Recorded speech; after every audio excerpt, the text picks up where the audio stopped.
Hello, Professor Nelson. My name is Ryan, and this is my off-the-bench interview. The person I got to interview was Susan Hoaby, who's the CEO of JL Buchanan. I worked there this summer, so I got to reconnect with her and talk about future employment as well as give her some interview questions for this assignment. So she is the CEO of JL Buchanan. She's been there since 1987, so 31 years ago she started the company with Jeff Buchanan.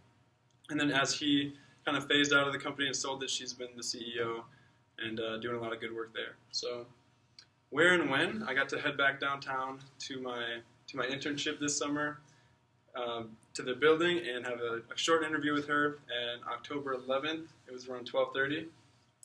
They just redid their whole interior of their office space, and as you can see, it's very open, very worker friendly, and there's no secretaries. It's a very different environment, which I'll kind of get into the row environment that they have there. So about JLB, a little bit about them. I worked there this summer for 3 months as a sales intern.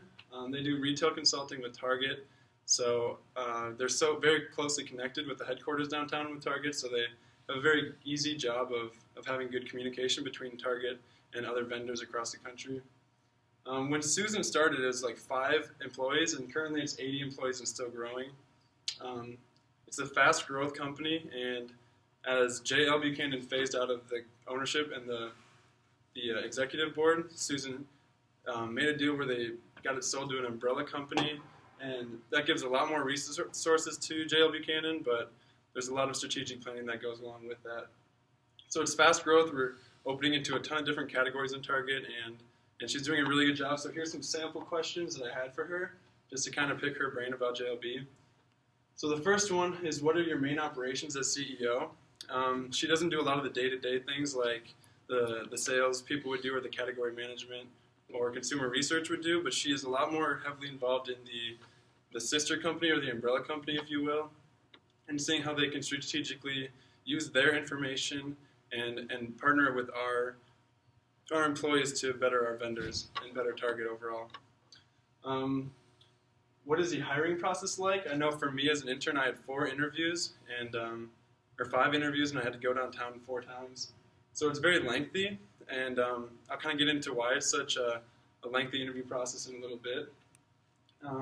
But she doesn't really do anything in the hiring process anymore. She has Lana Jones, who actually is the head of HR in Talent and Culture, is what they call it. So she's kind of given the reins there, but she definitely has her hands in the final decisions and seeing if that candidate would fit the culture.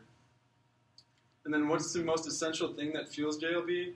I think even if you walked in there and got a tour of the place, and if you met with kind of some of the people on the executive board, the word culture would really stand out to you.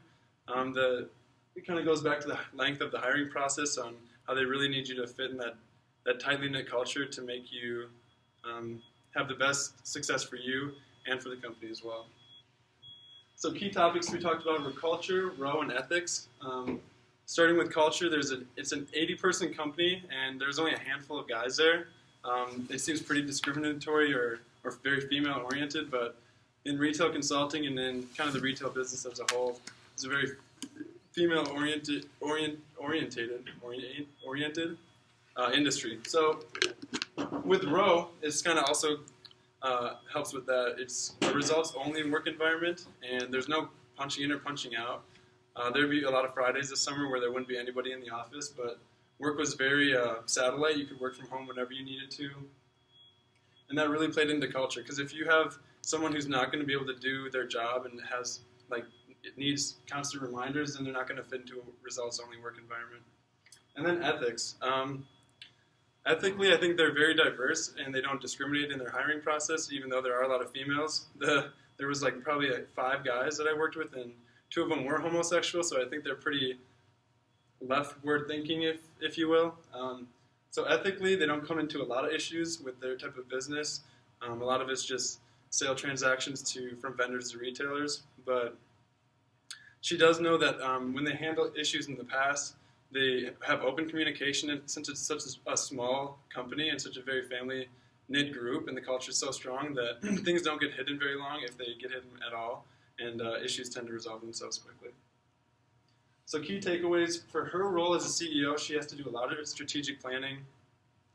The lengthy hiring process that she has a hand in, but mainly Lana does, it really affirms their desire to have a tight-knit culture and to be able to implement the row system and have great outcomes for J.O. Buchanan and increased growth, as well as performing the best of their abilities, their services for Target and vendors. And then just hitting culture again, back on the head. When I was there, it seems very cliche, but I was there for 3 months, and it truly did feel like a family. And overall, with my interview, and I hope to get a job there in the future, but overall, learning from my interview, I realized that even as a worker and employee, or as a CEO, culture and understanding the importance of wanting to go to work and having a drive to go to work is key in the workplace. Thank you. The end.